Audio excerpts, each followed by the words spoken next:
Hello, my name is Khtija Malik and I'm the portfolio holder for Public Health and Commissioning.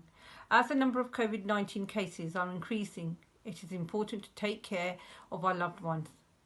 Now it is even more important to get tested if you have symptoms and to self-isolate at home. For most people, COVID-19 is very mild illness and they recover fairly quickly. But some people can become very ill very quickly. It is important that if your symptoms are becoming more serious, you ask for help as soon as possible.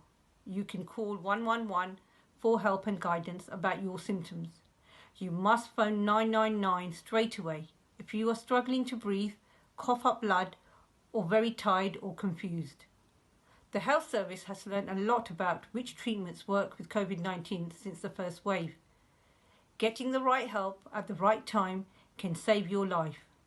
The most important action we can all take is to stay at home as much as possible in order to protect our families, friends, communities and the NHS and save lives.